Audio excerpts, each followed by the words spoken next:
Welcome to the Rest of Us podcast. Today I have my friend Dallas Blanton here. Dallas is in his own words, shitty blue belt. Oh, yeah. We said this right before. And then he is also, you're a real estate agent, right? Yeah. Are you a broker or a real estate agent? I'm a real estate agent. What's the difference? I mean, for the normal person out here who doesn't know anything. Brokers manage agents. They have a company that manage agents, and there's a lot more liability and paperwork and bullshit you have to do. Do you want to Can do I that swear or on no? this? Yeah. Okay, I just cool. mark everything as explicit. Sorry. Okay, cool. I have no desire to be a broker. I wouldn't either. That sounds horrible. It's basically me and a buddy of mine that trains at 10th Planet, and me and him kind of work together, and That's kind of cool. yeah. Does he live up there or Yeah, he lives in Woodstock? like Marietta area. Marietta? Okay. And so, like, me and him work together on stuff. Like, we're selling a neighborhood for a builder right now. You strike me as someone who lives in Buckhead. Did I get that right? Yep, he does. Yeah, Yep. I do. I'm a fucking Buckhead Betty. Yeah. Dallas has Buckhead all over him. I don't know how to take that. Yeah, that was No, offensive. I mean, I feel like I feel West Midtowny. Like if you had to like look and you're like, where does Rachel live? Here or like Smyrna? I feel like Smyrna would also be. Yeah, Smyrna. I feel like Atlanta. Smyrna. I think this fits. Yeah, I'm not artsy enough to be like a Decatur-y. I feel like there's a or don't have East Atlanta piercings. Village. Yeah. No. In order to live in East Atlanta Village, you're required to have your entire body covered in tattoos. Yeah. That's like a prerequisite for and moving over maybe there. play an instrument or have some weird hobby. Weird don't know. hobby, definitely. Yeah. Have you ever walked around East Atlanta Village and gone? They have some shop over in East Atlanta Village that is a freak show, like emporium. They have. No, but it sounds like a shop that I've been in Little 5 Points, which is also kind of a similar vibe, but They're the same with thing. more money. They're the same thing. It's like people who are exactly like they would be at East Atlanta Village, but 10 years older. Maybe it was Little 5 Points. It was one of the two. I went over to both of them in one day, and I was like walking through, and they had like cow heads and formaldehyde and shit. And I was like, "What are we doing here?" This guy who's a real estate agent is like, maybe it's the other neighborhood that I was in. One or the other. I don't know. Yeah, most of my like actor/comedy friends were in East Atlanta Village, and I'm like, okay, there's like a vibe to it. Yeah. And then like the bars, and then I like West Midtown because it's kind of an in between where you have Buckhead quality stuff, but then you have Georgia Tech prices. So I'm like, I like the college prices without it being too collegey. I was desperately trying to buy a condo in 1100 Howell Mill. I forget the name of the building. I just remember that's the address. Is that the one that's above West Egg? Yep. Yep. I was like desperately trying to buy a place there, and it just like never panned out. Yeah, Lucas and I I've been eyeing that because that has been there since before all of the other high rises, and we thought that was actually a pretty nice condo. I mean, we liked this place compared to that condo, but now as time has gone on, I'm like, I think I like that condo better. I don't know. Yeah. They have like a really good view, really nice balconies, and they have they're really close to everything. I'm trying to think. They have I think they have a rooftop pool, don't they? Or like a nice pool. They have like a nice pool, walking distance, everything. There's like 3 spots in Atlanta where you can actually walk to things. And this is one of those. West Midtown, like heart of West Midtown, Buckhead, Midtown. Yeah. Like if you're not in like the Ponce Buckhead area too, I think, because Ponce, if you're on the Beltline, you can kind of go wherever you want. Yeah, that's true. But even going to Ponce now that West Midtown has blown up feels just old and dated. I don't know if you've been there recently. I know people still like it and they love that neighborhood, but it's funny because that was the place to go to when we first moved here 8 years ago. And then now that time has gone by, I'm like, I feel like we're in the place to be instead of over there. Yeah. I'm so jealous. My sister bought a place. There's like a new middle school right over by Krog that got built. My sister bought over there 13 years ago.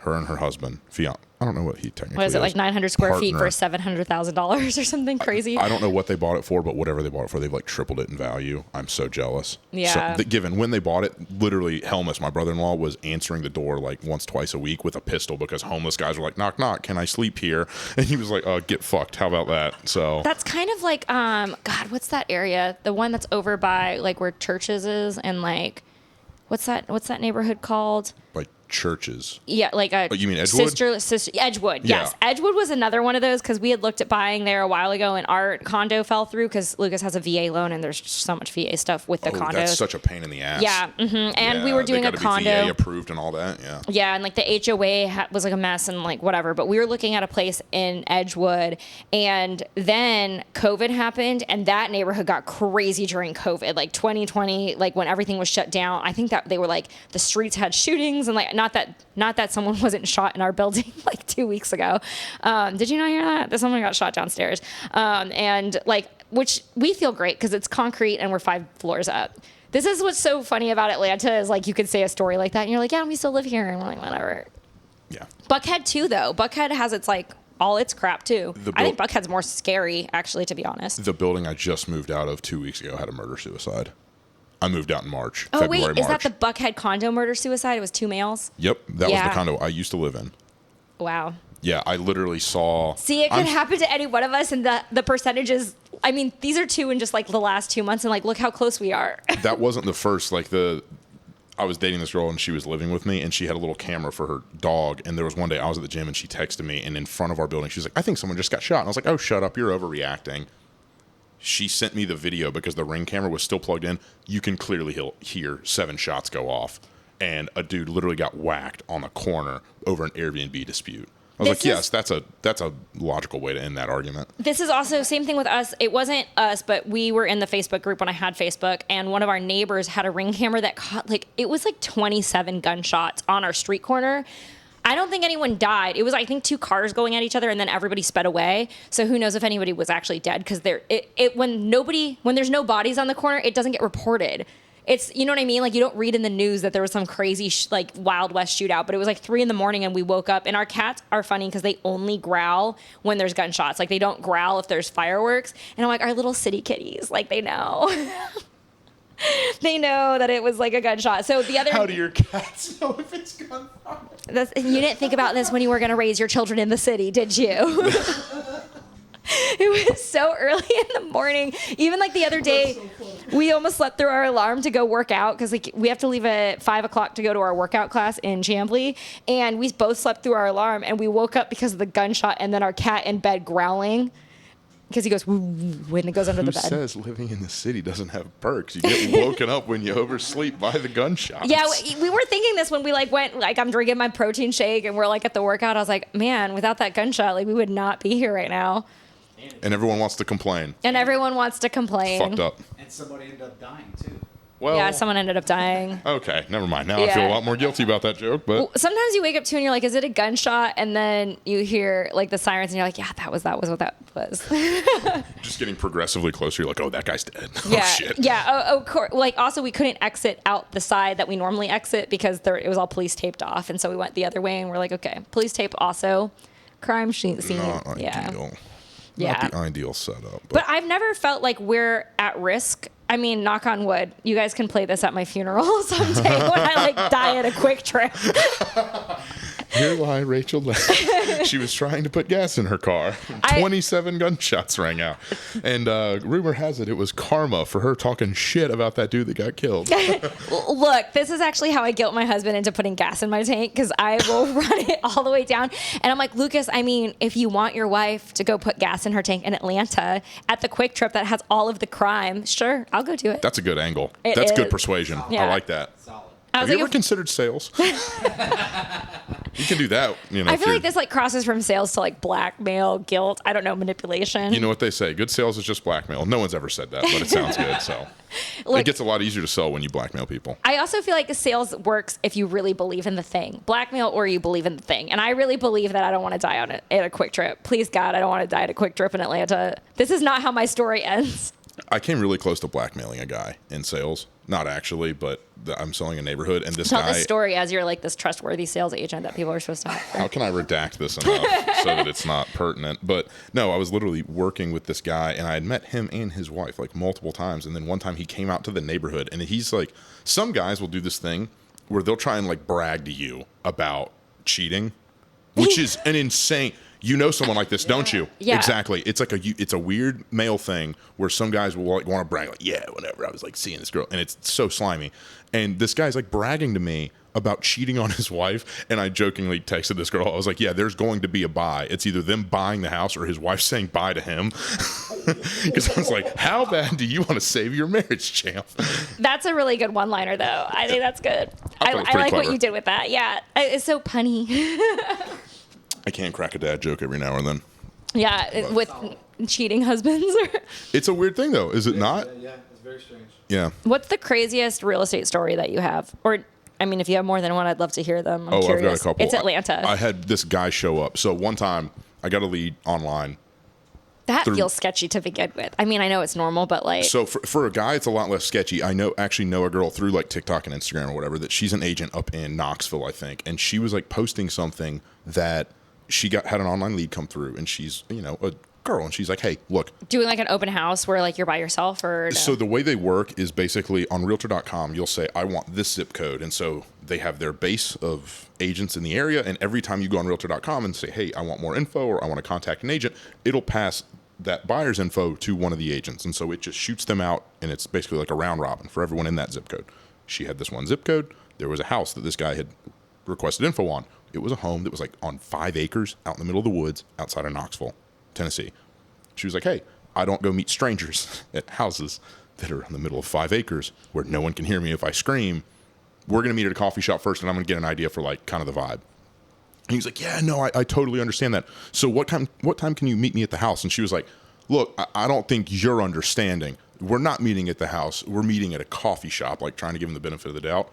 He was like, no, like we totally understand why you would think meet that. me by myself in private. I'm really not like that. Just meet me at the house. And she's like, oh, you're a fucking predator. Like, yeah. So that happens. I've had that happen one time where I was talking with this guy, and the whole vibe just seemed weird. And I've never done this before, never done this since. As I was on the way to the thing, I texted my mom, because that was the only person that I could think of that was like in Atlanta that I know was constantly on her phone. That can report you missing, and has your like. And I literally texted her and I was like, hey, look, I'm meeting this guy at this house over, I think it was like right kind of on the corner, like it was in like Chamblee Tucker area, nice townhome. And I was like, if I don't respond to you within 30 minutes, call the fucking police. Like, this is where I'm at. Something feels off. I don't know what. I pull up and the guy calls me and he's like, hey, did you just pull up to the house? And I was like, yeah. He was like, oh, okay, I see you. I'm walking up. And I was like, why are you walking up? This is not walkable to anything.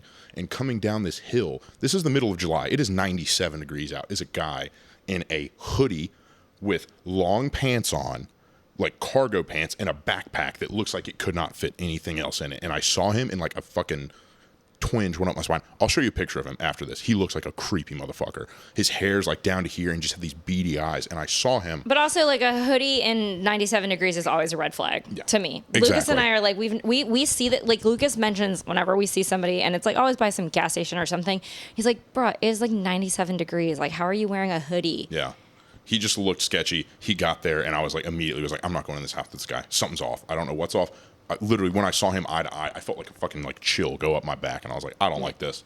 So was it supposed to be for like a listing, or was he saying he's a buyer? He would be a buyer. Okay. And I'm sitting here, and nothing's coherent. I'm like, this is a $700,000 townhome. You look like a fucking bum. Something like, why are you walking here if you've got the cash for a $700,000 town? Like, none of the story added up. So I like in the back of my head, I'm like, how am I going to get out of here? Well, I opened the garage and there's a car there, and I was like, oh damn, man, like I guess the sellers haven't left yet. And he's like, oh, are you serious? He had no clue what he was talking about. So like, I don't know if he's like mentally there or not, whatever.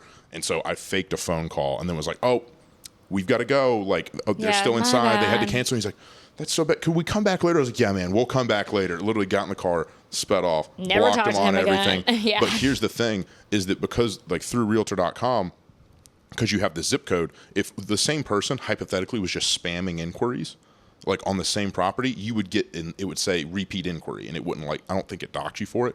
I had like 2 or 3 repeat inquiries by that guy for that property within like the next day or two, and I was like, something doesn't feel right. Like, he's just spamming it. And so I left. Another guy would not stop bragging to me about how he shot a guy in the stomach, and the guy had a colonoscopy bag, or what do you call it?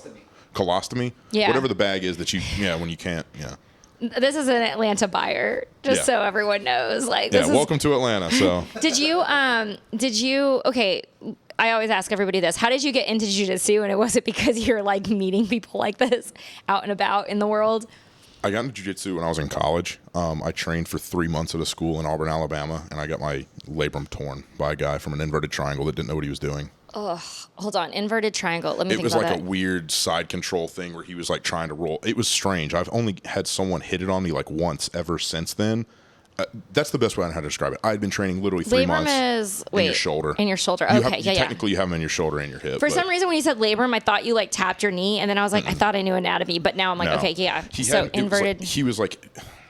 It was some weird flow into a triangle, and he caught it wrong, and he like squeezed, and the way he squeezed it popped my shoulder like across.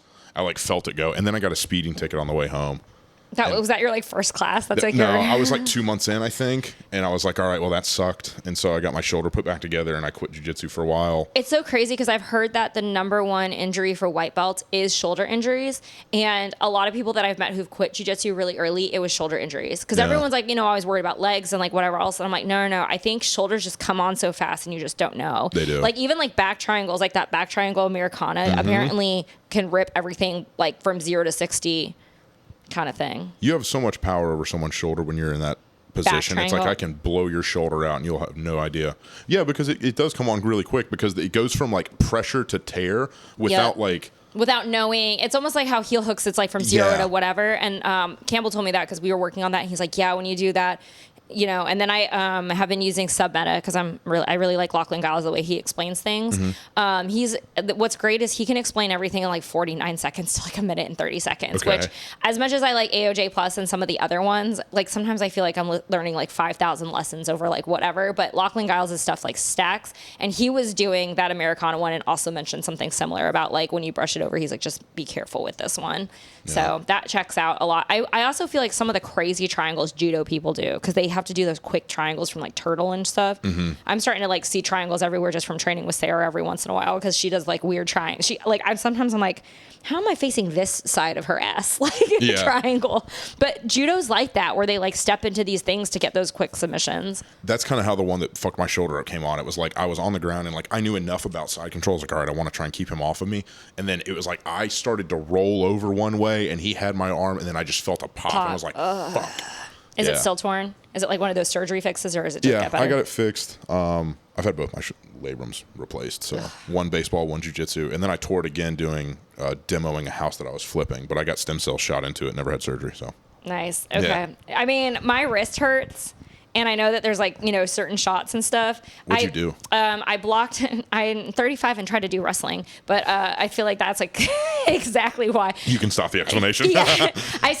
There's so much more athleticism in wrestling, which I get. And like, I will say this, I'm glad that I've done as much as I've done this summer for it because I felt really clunky doing a lot of standing stuff and doing wrestling, but getting the reps in, even being clunky, after I think I've done like 7 or 8 classes now over like one Saturday. Sometimes I'll do like a Saturday and a Sunday, but it's been like a total of like 8 classes. Even I'm going to the ground softer. It's weird. I'm like, let's just get through the clunkiness. And jiu-jitsu was like that too. Do you remember when you first started doing jiu-jitsu and everything felt like so much space and clunky, and now you just move in a way that, I still feel that way. I still feel clunky too, but like the way that like only 15 to 20 hours a week for like 2 years will make your body move a certain way. But anyway, I had to block a shot. And I blocked it, and it basically wrist locked my wrist with my thumb in because I feel like because I was blocking the shot like monkey grip, like versus this, it like did something to like the side of my wrist. And when I first had it injured, I couldn't like pull a door. Like that was what hurt, was like pull motions. Ew. Yeah. Now I can pull, but I'm like sleeping and I'm like, why the fuck does it still hurt? Like, so I'm like, is that a bone? I don't know. This is like such a jiu-jitsu conversation where you're like, what is this injury? Like, I don't know how I hurt it. I think my LCL or something like same way. Don't know what I did, but like it's just gotten to where I can cross my leg like this and it doesn't hurt. Well, that's been good going on for like 2 months. Yeah. Isn't that like what, if like ligaments get healed by, I think it's illegal, but like the PED shots or whatever, is that what people are doing? I mean, you can get, I know that there's shots for ligaments that will reduce the swelling, and then it's like a steroid shot. Like BPC 157. Yes, that stuff. Yeah, there's they're not SARMs. God damn it, peptides. Peptides. Yes. Okay. Yeah, good old FDA I didn't has mean them PEDs. approved. This is how much I don't know. Yeah. Well, no, but they would be classified as PEDs. Okay, they are. Like if you got drug tests and they found BPC in your system in like a drug tested sport, they'd say you popped. Yeah, and this is where I'm like, but I'm 35 and I'm a recreational blue belt, and I could take a break. Yeah. So we'll take all of it. Yeah. Well, I mean, I feel like the biggest, I've always said this about steroids and other stuff, is that I feel like the biggest cheat of steroids is not the fact that it wreaks havoc on your body or like makes you stronger, but that when you've ever had to sit out for an injury, it's like watching water boil. I'm like, because I've had 2 fractures last year, and I'm like sitting out for 8 weeks while I'm watching my opponents train the entire time, like 2 classes a day, whatever, for like the 6 months that I'm out. That feels like what you're really losing out on, especially if you're like, I'm not at a professional level, but I could see if you're neck and neck with someone and they didn't have to sit out for 6 months while you were like sitting there healing something. Like that's where the real cheat comes in, is because it heals you so fast. Because you're not missing out on all that class. You're not Yeah. missing out on all the mat time. And all the training. 100%. Yeah. It's And like, then- mental reps work, but I did do a lot of like watching class and doing drilling, but it was not the same as, I always felt like I was at a disadvantage with a lot of the girls that like because you know how it is, like you have, I mean, maybe not as much, but girls, we have like the same girls in our division the whole time you're coming up from like white belt to blue belt. You watch everybody get their promotions. You're all kind of on the same line. So when you're sitting out for like 2 months and I'm watching the same girl get her 3rd stripe and do like 4 competitions, I'm like, God, I'm going to have to go against her. like, fuck, she's on a tear, and I'm sitting here with my fucked up like toe or ankle. What'd you fuck up?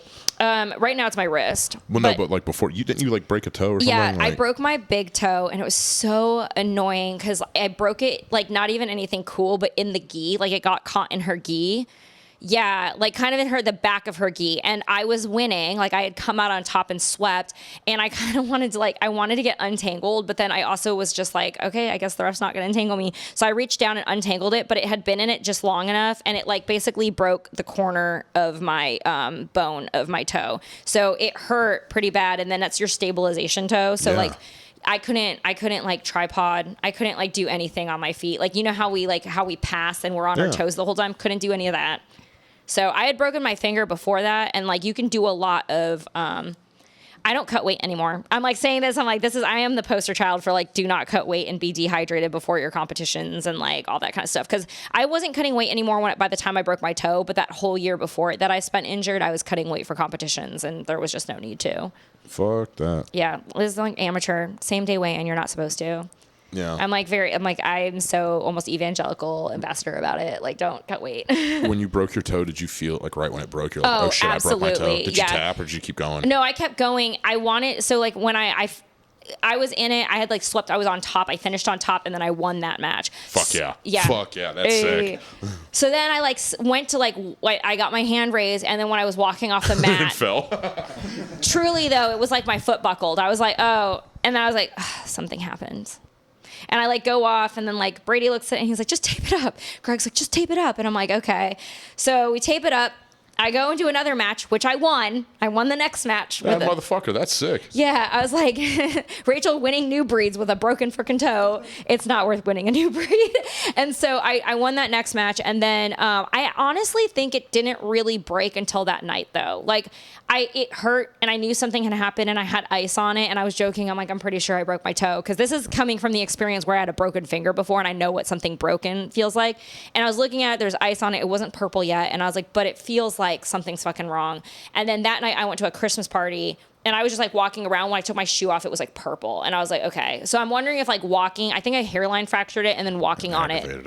Yeah, aggravated. And I almost feel like that happened to my wrist, because I'm like, well, now I can pull on things, but it kind of hurts on its own. Mm-hmm. But there's nothing purple. So I'm like, oh, is that just like a hairline fracture? Is that nothing? I don't know how this works. So I don't know. Dr. Lamb. Have you? Yeah, I'm talking to a Google MD right now. So Do not confuse your MD with my Google search. First things first. University. I went to like the Google School of Medicine. I've done my own research, so you know. Have you ever broken anything? I broke my finger playing basketball, but like, that's it. I've just gotten a bunch of concussions. I'm really good at injuring my head. You That would think checks with a out. fat head I would be insulated, but no such luck. Was that also from basketball, or One in basketball, one snowboarding. you wore a helmet in snowboarding, right, or no? That doesn't Oh. stop you from smashing your head into ice. I That's was like true. going. I was probably in 8th or Lucas has something to add. I just want to ask you, have you ever like split your skull open? no. Have you? Yeah. Not fun. Twice. I split my mom's skull open How? when I was like 3. Apparently, I was like thought it was hilarious to jump in the pool and my mom would catch me. I was scared to begin the deep end like by myself. Again, I don't remember this. I think I was 2 or 3, but I thought it was fun that I knew that she would catch me, and so I would just jump in and she would catch me. Well, my 3-year-old dumbass didn't think to verify every time I jumped that she was looking at me. So I jumped in like, and straight up put 2 of my teeth into the top of my mom's head. Yeah, that's what you have to look forward to. Oh, kids. Yeah. So never split my head open, but I think I've gotten like 3 or 4 concussions. I got one at jiu-jitsu. Concussion. I think How did you know? Like, that it wasn't, because I've hit my head and stuff before. Was it like, did you actually have like the lightheadedness? Did you have it was like I got hit and was like, oh, that didn't feel right. And then I had a headache for a week. I feel like that's when you know that you for sure have a concussion. I got kicked. Someone was regarding, and I was coming up to try and pass, and they were trying to regard, and their foot clipped me clean. It was like right across my jaw. I was like, oh, shit. That was me. I got black eye, and I felt it when it happened, because it was like, it almost feels like a sharp cut pain, like when like a heel comes down. And then I remember she was like, oh my God, are you okay? I was like, yeah, there's nothing we can do about it now. And it was like black for like 2 weeks. Everyone's looking at Lucas in public like, you monster. You know what's funny about that, though? Only jiu-jitsu people ask me what happened, which was really interesting to me. Because everyone else is like, oh, she's got a wife beater. Yeah, and I'm not going to go pick a fight with that guy. It's fascinating, though. I'm like, I've never been out and about in public. It's never been like a person at a cash register. It's never been like a random friend. It's never been a boss. It's never been anyone.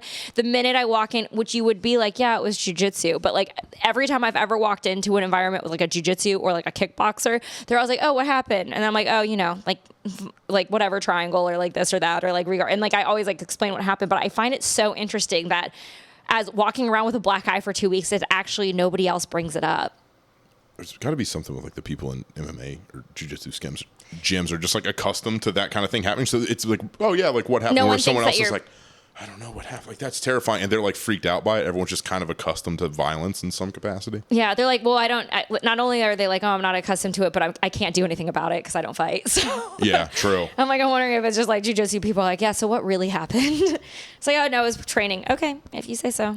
Just let us know if it's We'll not. let him live for now. We'll let him live for now. Also, I mean, look at this guy. He's got dimples and a good personality. Like, so sweet. yeah. I was like, he's really got to worry for me. I mean. You seem like the meaner one of the two of you.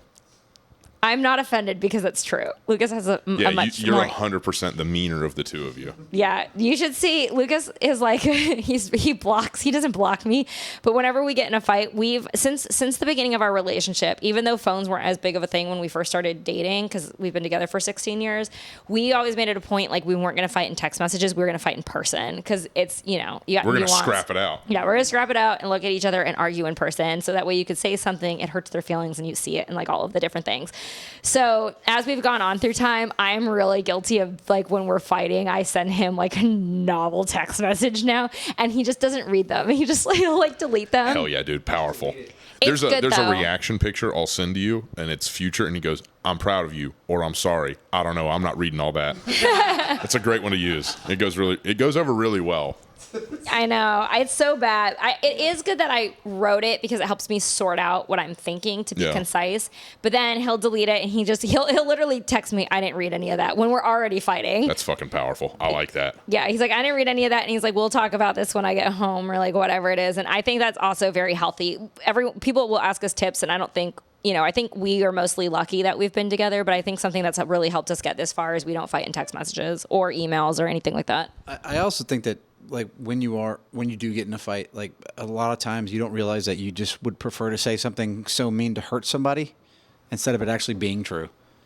So you're so upset about the situation, and then because the other person they're not thinking on the same wavelength, maybe because you're working more or because you haven't spent that much time together, and then you kind of come in not emotionally connected to it like the other person is, and then when you start fighting, you both start saying stuff to each other that you really don't. You think that's where they're coming from, but it's because you're not equally connected to the situation. Yeah, that makes sense. That makes it hard for you guys to be able to get through the fight. But really, it's just like they're going to say what they're going to say, and at the end of the day, when you met them, you loved them, and then something was there that attracted them to you. So you got to keep that in mind. Lucas knows I can be really ugly in text messages to him. Like, really ugly. I told you, she's the fucking mean one. It's so bad. There is just one venom coming out. Just fucking I don't remember. Paragraphs of venom. Being a woman. Yeah, exactly. I do try to remind myself what a horrible world out there it is for women dating. And I'm like... It's a horrible world for men out there, too. It's really bad for women, though. Like, I feel like... I think you can make the same argument for men. Okay, sure, Dallas. I think it's the same thing. I think for most men, I think it is more difficult for the larger percentage of men dating than it is the larger percentage of women. Wait, say that again? Hold on, I'm stupid. I think for most men, it is overall, I'm not saying it is good for women. I'm saying for like 70, 80% of men, it is a worse dating environment than it is for 70 or 80% of women. Because I feel like it is a lot easier for a woman to get some attention, like someone to at least converse with them, go out on dates with them, whatever. This is all like secondhand. This is just the shit that I see online. So grain of salt. I saw a girl on TikTok and she said she basically was like, I didn't believe that a friend of mine was having such a hard time dating. So I made a dating profile with his permission, with his pictures, filled out his prompts. And she goes, I didn't get a single like in a week. And she was like, I've never felt so bad about myself. And it wasn't even my dating profile. And she was like, I know this guy. He's a nice guy. He's not bad looking. And I was like, damn. I will say this because I recently read a book called Marry Him, The Case for Settling.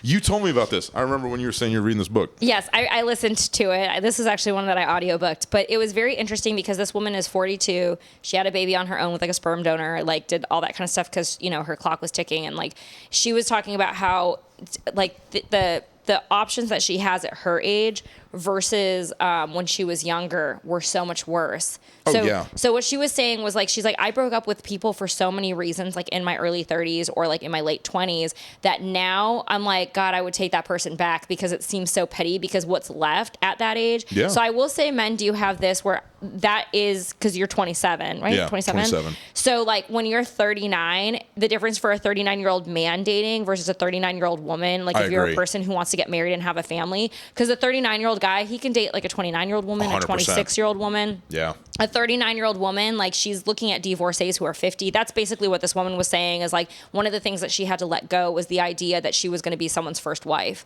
because she's like, I'm 42, I have a kid. Like I was never going to have. That's weird. It that is. makes me feel weird. Yeah. And it's weird because I'm like, I've been with Lucas since I was 19 years old. I'm 35 now. So most of my peers are 35. And we also, so this has been interesting too for us because we have had friends, like we've been in Atlanta for 8 years. So through my late 20s, I'm looking at my friends and their dating options before 30 versus after 30. It's like such a different world for them dating at 35 than it was for them at 29. I can imagine. Yeah, and no one really thinks about this. And then I also think it was worse for millennials because going through COVID from 30 to 35, you're like last 5 years to be able to go out and be social. Whirlwind. We're a whirlwind, and now you're stuck like 35, 36. Even if you start doing a relationship with somebody, it might take 2 to 3 years. Then you like want to maybe have a baby or like whatever. And it's like, it's just such a different time thing. A guy can be like 43 and be like, you know, I think I'm going to settle down now. And it's like not even like the same. Easier, it's a lot easier. And then you're also like 40, so you're established. And then, you know, like guys, I don't think like they're I think Lucas just gets more and more attractive the older that we get. And so I'm like, Lucas aging like wine over here. He's so handsome. Hell yeah, dude. I mean, he was really handsome when we were young, but like, man, look at him. Just a tall drink And he was of in the water. military? Yeah, fuck you, dude. Yeah, went to war twice. Fucking 2 combat tours? Goddamn. 2 tours, yeah. He's even got... Lucas, if she ever treats you wrong, I know someone interested. It's me. I was like, I can choke out both genders, so I would just Fuck yeah. That's always Rachel my fucked joke me with up. Lucas. I'm like, Lucas, show him my competition footage. Watch this girl gurgle while I choke her. Rachel's getting up, like hitting like a double bicep flex over some unconscious chick. Fuck you. That's sick. I mean, why do you think I picked up wrestling? You know, Gotta learn how to fuck these people up. You wrestle up at Charlie's, don't you? At Moore's Fitness? Yeah, I've never met him though because the 2 people who run the adult wrestling stuff are 2 masters, like hobbyists. And then during the summer, they brought in a coach who is a college wrestler, but he was only in for the summer. And then I felt like he just got there and then he was like going back to school in August. I was like, damn. And I knew it was going to be like that. I knew it was going to be like 10 weeks, whatever. That stuff goes by quick when you're older. I feel like summer lasted forever when we were kids. And then now you're an adult and you're like, wow, 2 to 3 months is like nothing out of the year. So he went back to school. And then I actually haven't been back because I popped my wrist like his second to last weekend there. Okay. Unrelated to him. It was funny because the girl who shot at me was Ainsley and she's a beast. So it was just like a bad angle. It wasn't even her. We weren't doing anything, but we were doing, do you do any wrestling? I don't know. Oh, well, we were doing like a kind of you block them and then you do that like over under thing that you turn them over and like kind of land in like a side control. but you got to block You them just like first. down block them and then you like fish for an underhook and then reverse. Not reverse, but like take them. It's like an overhook and an underhook, and yeah. It's not a cow catcher, but it's similar as if you were having the other arm. So the specific thing we were doing is almost like a sprawl like block, and then you kind of like do not a cow catcher, but an overhook underhook, and then you like kind of do the same thing though. You move it towards your hip, and then they fall into a side control. So we were doing that move, and then it just didn't work out. Sorry, I moved too much. My cat got upset. It's fun. She's the podcast cat. Yeah. She's the co-host. She is. She literally plopped herself front and center. Like, all right, went the camera on me. This is also when I do auditions. This cat is like always like decides like when we'll run lines, and then Lucas will hit record, and then she starts having a conversation in the middle of doing it. And you're like, thanks. Yeah, that slates. When I have to do full body slates, my cat like walks through it. What's a slate?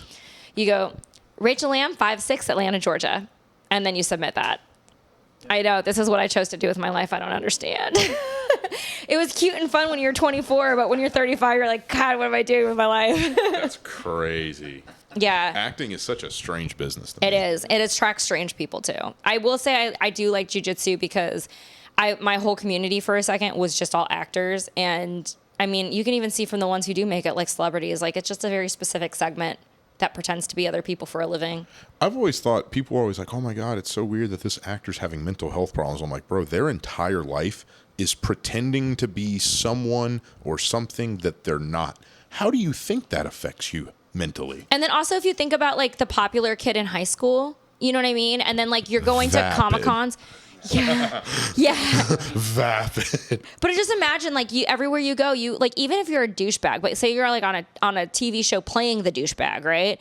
And let's say you're like on some big fantasy drama on HBO or something, and you're like the weird creepy guy, but you're still the weird creepy guy from the show, and you're just walking through a Publix and everybody wants to take a selfie with you, and you could still be weird and creepy. And like, but now you're also famous and people want to meet you at Comic-Con and like, you know, give you free drinks at the club and do all this stuff. And I'm like, that's got to affect someone's personality. There's no way that constantly, like you hear about some of the shit people do for method acting. Yeah. You're like, there's no way that this is not taking a toll on like your personal identity. Because like you really can kind of recreate yourself into whatever you want if you make like a conscious effort. So it's like you're putting in conscious hours of your life to be this weird, creepy freak. I have a theory about that because so I didn't go to college for acting, but I did take some like college level acting classes, and then I've taken like a bunch of LA acting classes and then some acting classes here. So I've done Meisner, and then the college stuff is actually where they really teach you method because it comes from, it's like the American version of Stanislavski. So if you're going through all of theater history, like this is like the shit that they teach you. Okay. So my theory with method actors and actors in general who like kind of get too caught up in like their character is if you've ever watched, I think that the way that I can explain it to the rest of us, like if you're not an actor. That was seamless. Thank you. Until I laughed at my own joke and then it wasn't cool anymore. But I think like the way that I could explain it to the rest of us is that if you were watching a movie, let's say it's like a real downer movie, it's a war movie or something. Have you ever like walked out of a movie or like binging TV shows and you're like, God, I just feel like depressed after that, and it kind of like sinks into your emotions. So I feel like with method actors, it's not like they actually believe they're Abraham Lincoln or all that stuff, but if you sit in kind of an emotion on purpose, because some people do this. I even think music can do this to people too. So 100%. like I like listening to music, and then there's certain kinds of music that like you'll connect with because you're depressed, but like if you choose to sit in that like genre or a lot of songs like that, that's also a choice. Like I used to do that before I met Lucas. If I went through a breakup, I'd be like, you know what, I'm gonna spend 2 days being depressed and like listen to shitty music and whatever, and then I'm gonna like take a shower and go outside, get a coffee, and move on with my life. But I like would do it on purpose and like kind of was like all there about it. And I think some actors will sit in kind of like an emotion or a feeling or whatever, and even if they don't truly believe they are that thing, I think it's like coming out of a movie or like a sad song, and it just letting it does deeply affect you on like the inside, like consistently being there. I say that about music and people think like tell me that I'm crazy. No. It's like you cannot listen to depressing music all day and not have that downgrade your overall mental well-being. It's like that shit's not healthy for you. And like you're programming your mind with everything you're taking in. Dude, there was a book that I read, like I guess it counts as contemporary fiction because I really like romance novels, like because they all have happy endings. I think Hallmark, like they're rom-coms, they're funny, there's one-liners, they're cheesy, but like you know, it's something that does distract you, and then you like come out of it. I sometimes read contemporary fiction, and the difference is even if it's about two people and there's like a romance, it doesn't have a happy ending. depressing. So I had read one book and it like fucked me up for 2 weeks, man. Like I was just like, wait, I'm like, these people aren't even real. And I'm like, this is so depressing. Can you believe this happened to these people that aren't real? It's yeah. like, well. They told the story so well. And I'm like, I never believed that they were real. I know that they're fake and like whatever, but you just read it and it like hits you so strongly that you're like, wow, this is just so depressing. And you're going and getting a coffee and you're like, wow, that's such a depressing situation. And I mean, it's like, that is someone's reality somewhere. It's like fiction, but there's like elements of it where like, you know, someone dies or like whatever else. And I'm like, that's someone's like reality somewhere. Yeah. I'll feel that way reading a really sad story. Like, did you just read about the 2 hockey players that got killed? Yeah, that's so fucked up. Both their wives are pregnant. And I'm Yep. like, I read that and I told Lucas, I'm like, I'm about to cry. And I'm like, I don't even know these people. It's fucked up. Yeah. I got really fucked up watching All Quiet on the Western Front. I finished watching that and I was like, I'm just going to sit here in my thoughts for the next however long. I was like, this is the most fucked up thing I've ever seen. You ever seen that movie? It's like a PTSD classic. simulator is what it is. It's a movie about a bunch of 17-year-old German kids In World War I. in World War I that are like adamant about joining because they get sold this lie from these military recruiters, and they go out there and it does a really good job. It cuts back and forth from their reality on the front line where it's like they watch one of their buddies because he was too late to get into the bunker gets blown into a million pieces. They all watch that, and then it cuts over and it's like this French general negotiating the ceasefire, and he's sitting drinking his wine on like this nice car, like carving whatever up, and it just like cuts back and forth between the two of them. I watched that and was like, this is fucking horrible. Like, I was like, this is the most fucked up thing I've ever seen in my life. I'm like, imagine that's 3 hours. And then like, imagine an actor doing some crazy role and like, at least, I mean, let's just pretend they're doing like full-time 40 hours a week working on something. I'm like, that's gotta do something weird to you. How long do you film a movie for? Like 3 months, 4 months? I think it varies. I know that like, I know TV shows, I guess everything's just, it varies. I mean, if you're doing some huge, very expensive piece, I'm sure it takes longer. If you're doing like a made for TV movie, like some of those Christmas movies are shot in 2.5 weeks. Like, okay. And that's why it looks like it does. Yeah, I think like Tyler Perry shoots some movies in 5 days. Like it's crazy. Cranking out movies. Yeah. I mean, soap operas, that's what's weird about soap operas. Soap operas are actually hard to do in the sense that like the judgment that if you're just listening and you're not actually watching this, the judgment that Dallas's face just shot me. I'm doing my best to refrain from making some fucked up jokes about soap opera. No. Look, I'm at this point with such a failed career. I'm like, fucking give me anything. If anyone who's like on a soap opera wants to hire me, I'll take it. But they have so much dialogue because it's written so quickly, like huge paragraphs. And the thing about you'll never see a movie speech longer than like 45 seconds because they just shouldn't be that long. And so I will have some auditions and I just like show it to Lucas and I'm like, there's bad dialogue in this. And I just know because when I look at my part, it's just pages and pages of me having. And then the way that it is in Atlanta is you have to memorize everything. Like that's what their industry standard is. They actually just passed something at SAG saying that we don't have to memorize things. And I'm like, it's because of the Atlanta market. But we still, I mean, like if you're a casting director and you've been here for 10, 12 years and you've made everybody memorize it and now SAG passed your rule, are you going to be like, oh, I don't see them differently. I'm still going to cast them now that they're reading it? They're not. So like the industry standard in Atlanta has turned into like, we have to memorize. And sometimes I look at this dialogue and I'm like, That's insane. and then it's hard to memorize because it doesn't make any sense. Like you'll read it and you're like, Oh, because it's not written coherently because it's a bad writer. or it was like AI. I mean, like I remember one thing. I think they're doing AI. I was about to say how much like that was a whole thing about. I know there was the strike and a lot of it was over their contention over AI. It seems to me I've used AI like ChatGPT, whatever, and like you can get serviceable responses out of it.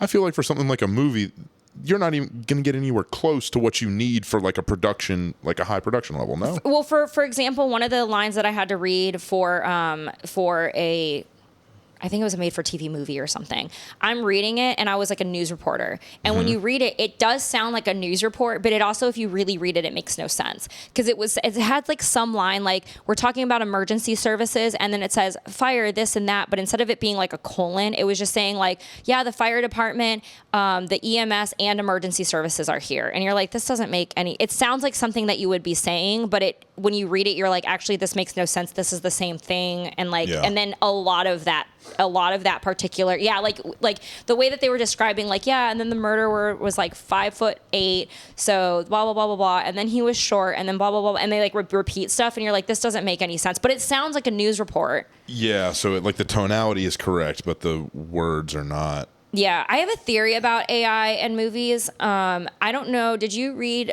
that there was a legal judgment that was made where if you do AI art, like if you're like an AI artist, it actually, you don't own any of the art because it was generated by not a human person? I did not read that. So that came out, I don't know if it was like the last year or two, but interesting. so there's a similar battle about this because there was a very famous case about a monkey who took a selfie with a camera. Yeah. And the guy who owned the camera, the photographer who was out in the wild that the monkey took the camera from, he couldn't own that photo because part of what creates copyright, it has to be done by human hands. So my question of what's going to happen with AI, even though I know like SAG's battling it and everything, if you're going to use AI to generate, say, your background talent or this or that, does that mean we can like torrent movies because you don't technically own it? That doesn't make any sense to me though, because okay, well, what happens if I have a timer on my camera? Okay, well now I didn't press the button, I set the timer, and then the camera automatically took the picture. But I guess even with that, you had to push it. Yeah, okay. Well, I was about to say, it's like, that seems I wonder if that would have been a strange. really good But argument, though. what happens about a trail camera? Okay, I've got a trail camera that takes pictures of stuff, but I have a trail camera that takes a picture that wins Nat Geo Picture of the Year. I never hit it. I just put the camera there. And then the animal captured it itself. So that doesn't make any sense. Yeah. That's a really good question. I think there's going to be a lot of copyright stuff about it because that's the big thing is a human person to have copyright. So the issue with AI to me, when people are like, say, taking your likeness and then putting on something, you own your likeness. Like normally people would have to pay me to put me in, say, like a controversial Bud Light commercial or something like that. Like you would have to pay me for usage and then you have to pay me for the work and all that kind of stuff. But if you just take a photo of me and then you like generate something that basically no one can own and you're training it on something that's actually copyrighted, but you never paid me to train your machine on that. Yeah. That's where I think that there's going to be like huge battles over this because let's say that you use a bunch of AI and technically it doesn't have copyright. Like this is something that I've never actually, when I've read articles and stuff, no one's ever talked about. But if they don't own parts of, like, say, a movie because they used AI to generate something and they didn't want to pay background talent or they didn't want to pay you for your likeness or your voice and they just use AI trained on something that probably is copyrighted, then does that mean we're all allowed to, like, torrent movies and you can't come after us anymore? Yeah. Because that would make me, as a movie studio, not want to use AI. Yeah. And that's, no one's asking that question, I don't think. I mean, I'm not, like, a copyright lawyer. Maybe people are battling this out. The only thing that I heard was the AI art thing. Because if you took, like, say, like an existing Mona Lisa, or you took like all these existing things and then you trained AI and generated something from it, will you use those things without usage or paid for usage? Yeah, that's whack. And then the thing you generated, technically you don't have copyright over. So now that you did that, does that mean I could just take it without needing to pay you for usage? Because you never paid all those other people. I was about to say, you skimped there, so now I get to skimp here. Yeah. Like, I mean, that's the big thing about Disney too, is like, so Disney was one of the first companies that it would take all these other fairy tales, right? And then they copyrighted this stuff like Snow White and other things for like over 100 years. And it's like, well, if the same copyright rules existed today for you back then, you wouldn't have been able to use those original fairy tales that you've taken ownership of over the last like a couple 100 years. 100 years, I guess. I think 1940 or something. When was Steamboat Willie? 30s? I have no 20s? idea. Let's just say 100 years. Like, but basically they took, Snow White was a different fairy tale. Pinocchio was its own failure. The original versions are very different than the Disney version, but if you try to use like Snow White or this or that, like the legal team's going to come after you. Yeah. Yeah. Forget and so about it. one of the big things that like has in history has been like Disney using stuff. And they're like, if these same rules existed when you tried to start this like 100 years ago, you wouldn't have ever been able to make your own version of it. But they can't retroactively go after them because Disney now has billions of dollars and an army of attorneys that'll fucking light your house on fire. And so that's what I wonder. I think there's going to be a lot of copyright stuff over the AI thing because everyone's like saying AI is scary in this. And I'm like, no, AI is annoying because it's taking something that you should be paying for and then making something with it and not paying you for it. So, well, the thing that you're making, are we just going to pretend that you own that now that you took things that you don't own and then you're using it? You know, that's like the problem with AI training on other stuff. Like they're training on stuff that is copyrighted material and then generating something. So I wouldn't want to, like, you know, like for example, I was thinking of writing a book and then using AI to generate like the illustrations instead of paying someone to illustrate. Yeah. But does that mean that since like half of my book is going to be like generated by something that I can't own because a machine did it, does that mean I actually am going to have a hard time copyrighting the book and stopping people from stealing it if that was the case? My fucked up brain is like, how would they prove that you used AI to do it? I think there's actual generators. Wait, hold on. So I had a professor in college. He actually, you remember Desperate Housewives? Yeah. He patented the name Wisteria Lane for a shoe company. Now they're going to know. Well, you can look it up. I don't give a shit. This is so long ago. And he's never seen the show. Mm-hmm. And he still, to this day, says, like, I never saw the show. I just thought it was a good, hey, Wisteria Lane. That's a good name. And then he's like, I'll file a patent for the name, and then I own it. Yeah. And then when Desperate Housewives found out about him and his patent, they were like, hey, we're going to buy this from you. And then he's like, how much you want? He's like, $1 million. And then they were like, well, not only are we not going to give you $1 million, we're actually going to sue you because you stole this name from us. And then he was just like, I don't know what you're talking about. And then he said, lo and behold, they ended up settling out of court. And then we would ask him how much, and he wouldn't tell us. So yeah, he he probably did well. signed something. That is so. Yeah, I was about to say, it's like, prove that I don't. How do I know? Yeah. Yeah, I mean, I don't know. It's the same. People are generating essays with the stuff. Is it going to be like the calculator? You're never going to always have a calculator on you, and it's just using stuff. Betting against technology is typically a bad bet. Yeah. I don't know. People make a big deal about the AI thing. I think it's like a bubble in some capacity. You see all these people that are trying to get like $20 million, $50 million valuations for like AI companies, and it's just a different version of ChatGPT. Yeah. It's like, this shit's going to collapse. It's the same thing as like the .com bubble. It's just like waiting to happen. I just am wondering, like, once some of these ownership things start going to court, I'm just wondering, because really, like, if I took a bunch of pictures, like, say I took pictures of a countryside, like an English countryside, and then you just told ChatGPT or some AI thing, like, here, generate me an English countryside and use 3 of my photos to make a new one. Instead of them buying my photo, now you're using that, but that would never exist if it didn't have those photos to start with. I was about to say, it's like, so where's my payment then? Because you're.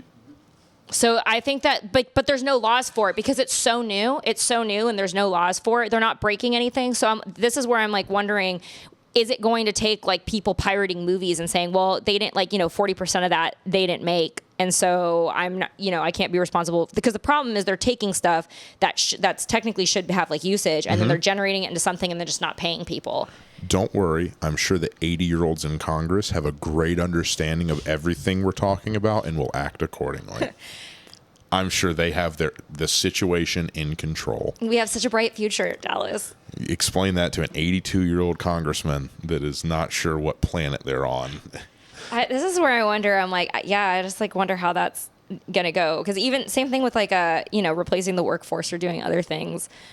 I think for the law side, it'll take one of these big companies getting fucked over by a smaller company. It'll be some small company that will make use of the laws that are written as they were, and they will use Disney to train their AI, and then Disney will go hire some fucking forensic level accountant, and investigator, come through, say that they trained them on them, and so Disney needs more money because this small business, Walt Disney, is struggling. God, we could actually only hope. We could only hope that it went that way, that like Disney's actually trying to get theirs because you train it on their thing. Yeah. And then in retrospect, that ends up putting the law on the books. Yeah. If that makes sense. You know what I mean? Like, because we're not winning this battle. No, exactly. Like me, if someone wanted to, I don't know, sue me for illustrations or this or that or something like that, like, I'm going to just have to fork over money and be like, I earned nothing. But I'm like, if Disney was mad because we're starting to train AI on their copyrighted stuff, then that's, I think, what would end up putting the laws on the books. That's what I'm saying, is like, it would probably take something like that. I mean, I guess, or the alternative. I just always think about it like Disney's going to fuck someone over. It's like, are they going to fuck them over because their stuff got used to be trained on, or they just decided, hey, look, we think that this is a loophole and we can steal their thing. Shit, yeah. I think all the studios would be doing more of the stealing than people stealing from them, but I think nothing would change unless it was the reverse.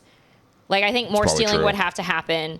of stuff and then this is where, like even like the voice likeness, like you can't, you'll take a voice and then you'll make your AI say the thing instead of paying. I'm like, I imagine that there needs to be like some kind of law to protect your likeness that they can't train it without, paying you for some kind of usage. Because for example, I shoot commercials, and then after they are done using it for like 1 or 2 years, then they have to pay me again to use it some more. So I'm like, I never have to go and do other work, but part of our agreement is like, okay, well, you only bought 2 years to use that. And so if you want to keep using it, you have to keep paying. Same thing with like your likeness for your voice. I'm like, okay, so you made AI say it, so now you don't have to hire someone to like physically do like a voiceover, but like, why do you get to use my voice and then not pay me for the usage, even though I didn't do the work for it, quote work?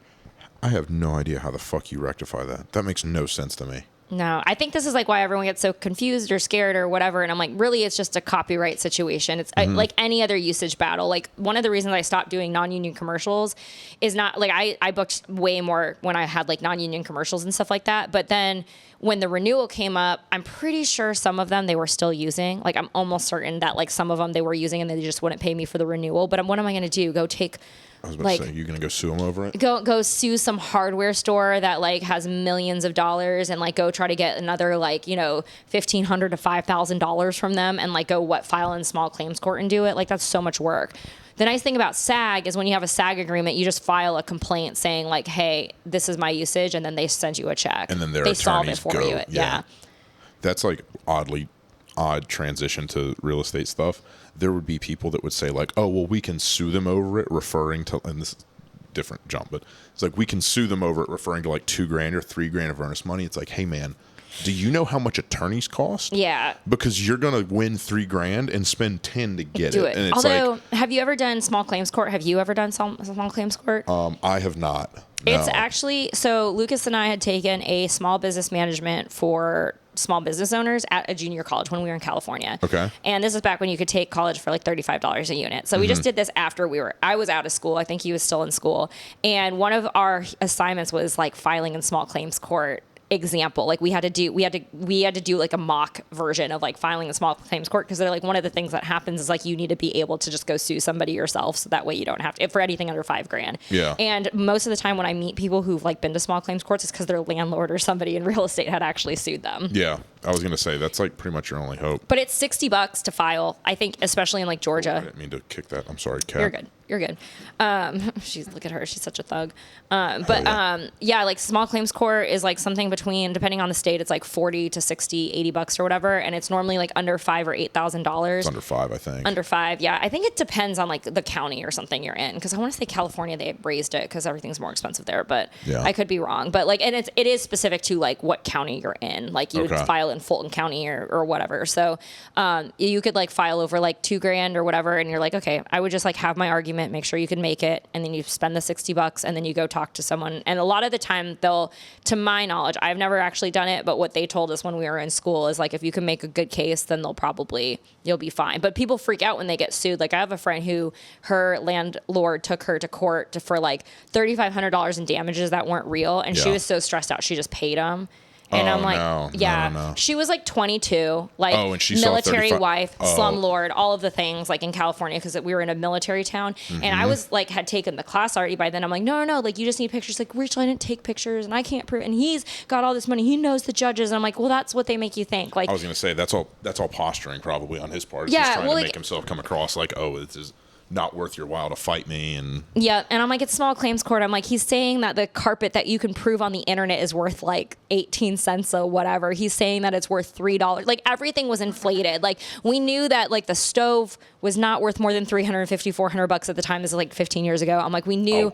Yeah. He like, I'm like, I looked at her and I was like, it was worth $750. Maybe. Yeah. I was like, there's nothing in this apartment that's worth $3,500. We could burn this thing to the ground on the inside. And I was like, there is nothing that is $35. Everything was an inflated cost. And like, he just said that. And because she didn't fight it and she was just there, they just like awarded it. And then she was like, they put her on a payment plan. And that's like his whole model. I'm like, you have these people and they're like running low. And then if he charges everybody $4,000 after, he was like 3 of the cases in a row. He's picking that all up on the back end of it. Yeah, so dirty. I'm like, our whole lives we just dealt with like dirty fucking people, man. And I'm like, this is like 22-year-old me with this life experience. So like every time we've ever moved into an apartment, we take pictures. Lucas and I, whenever we like file for a what do you call it, like a a work order. We always have like the work order. Like right now we have like tile falling off of our bathroom, and I'm like, we don't care that it's fixed. Like we put this in the notes. Like we don't care that it's fixed. We just want you to know, as someone who's lived in this unit for 6 years, like that we did not do this. We didn't do it. It's starting to fall off naturally. So I'm like, you guys can fix it if you don't want to. We don't care. Like, so we do stuff like that just because I'm like, I'm not paying. I'm like, I want to be able to, do the thing. Yeah. So they also taught us how to get out of a cell phone contract, because that's another one of those. I know this was the best $120 class I've ever paid for. Hell yeah. And like, she also taught us how to get out of a speeding ticket. Wait, how on both? On both. So cell phone contract, it was like so many things. Every time they did an update, this is also 15-year-old information, and I'm stupid. So like, no one take this as legal advice. Laws don't change. And this, we were in California. So she was saying laws definitely don't change in California. Yeah, with like AT&T or something, you know how they always are sending you like updates on their disclosures. Well, you signed it when you got your cell phone contract. So like, if they change something, it's kind of an addendum that you didn't necessarily agree to. So there's a lot of things that you can just kind of like write a letter and fight, and normally their legal team will be like, let them go. So that was that was what we learned for that one. And the speeding ticket was specific to California because they have something called trial by written declaration for moving violations. So if you get a speeding ticket and you argue it, and it was the whole concept with, because this is also actually this was business law. So we took business law and small business management with the same teacher, but this was her like community college business law class. And you just have to prove that you don't have to prove you're innocent, just not guilty beyond reasonable doubt. So she did examples of her own speeding tickets. She sounds like a horrible driver because she had like 5 examples. I like this lady. Yeah. She's got places to go. Look, this bitch had a vibe, and like she's probably my age now that I think about it, because she felt like she was like late 30s, like at the time. And so she said that, for example, like if you're doing a speeding ticket and you can look up the forecast and it's cloudy, they'll just be like, it's cloudy, they couldn't really see, or I was blocked by this other car, or this. You don't have to prove, you didn't have to say, hey, I wasn't going 80 miles an hour. You just have to say, I don't think they can prove I was going 80 miles an hour. And then another thing that almost always gets you out of it is you ask the police department to send you the last time they calibrated their machines, because the law says that they have to do it every so often, and because they never answer the mail. Like, you'll just say, hey, I certified mailed this letter for like $5 on this day and asked for it, and they never sent me the records. And then normally if like you put all this in the trial by written declaration to the judge, they also, to my knowledge, they might do it now, but they don't pay the cops to do trial by written declaration to respond the way that they pay you to show up in court. So if you show for your court date, the cop's getting paid to be there, but if he has to respond to this written shit that you did, like normally they don't get to him, and then you get an automatic judgment. So Lucas and I went to a wedding, my friend's wedding 3 years ago, and he got a speeding ticket, and we did trial by written declaration, and we got out of it. That's and you want to sick. know what I used as our excuse? Our excuse was we sent them the moon phases, and we were like, there was no moon. It was 10 o'clock. This is California. This is real. This is a real story. Your Honor, Mercury was in retrograde, Yeah. Your Honor, and for that reason. I, no joke, printed out the moon phases with the date, and I was like, it was a new moon, so there was no light. I was like, we were in Mammoth for this wedding, and apparently we were in a section, because when we came in, like checked into our hotel, they were like, oh yeah, that's a speed trap. So like we were going like downhill in a rented, like kind of expensive. We were in a BMW, like a class. Whatever like the $120,000 version of a BMW is. It was nice, and it was fast. Man, it was fast, buddy. And it was smooth too. Good thing there's no double jeopardy. Jesus Christ. It was nice. I mean, I wasn't going fast when it happened. I wasn't saying that. Right. But it would get up and go, is what I'm saying. Okay. Also, I also feel like sometimes like expensive cars, they'll just pull over and give you a ticket anyway. Oh yeah, they'll just harass you. So we're just going down like this hill that's clearly a speeding trap, because even when they're like, where would it happen? We're like outside this one lake, and they're like, yeah, that happens. So I said that there was no moon, so there's no light. I said that we were surrounded by other cars. I did the whole thing about like, hey, we requested this and we got no response from the department. And then I also included a clipping of an article where it said there was the worst visibility in 10 years in California because of a fire that happened. It was actually from Mammoth. I was looking for the moon phases. My parents wanted me to be a lawyer. I was looking for the moon phases. I might have missed my calling. Now I understand why you don't read those novellas. She's like, actually, and then on this day at this time, this was occurring. You're guilty. Yeah, our married battles don't go so well for Lucas because I have receipts. So when we were going through Jesus. it, I like looked. I had Googled Mammoth, and then that weekend, and then there was like the whole thing about apparently the fire that was like an hour away blew over, and that location had some article in the local paper that it was the worst visibility. It was a very clear night, but we had sent. Like, I sent all that in, and we came back, and Lucas did not have to pay that speeding ticket. Powerful. I like that. We won one time. We won one time. We beat the man one time. Stuck it to him. So we just hit our hour. Dallas, where can Hell they yeah. find you? He's very popular on TikTok Dallas Blanton. and then on Instagram as also. Dallas Blanton. Come talk shit in my TikTok comments. We will go to war. I If do you're not looking take for- comments lightly. He likes doing the comment battles. Oh, we can go to war in TikTok comments, dude. You step into those comments, now it's on. I will call you fat. I've said some horrific shit to people in those comments. This is his own sales pitch. This is not mine for him. and is that also your real estate stuff too? Is also just Dallas Blanton? Yeah, everything's under Dallas Blanton. Yes, if you want to buy something in, what do you specialize in? So right now, I'm basically just doing a new neighborhood, 2 new neighborhoods, hopefully up in Forsyth and Forsyth and Cherokee County, but also have a website that we're building out for Atlanta lofts, stuff pretty much just like this that we're going to be doing. So atlantalofts.com. Thank you. Thank you.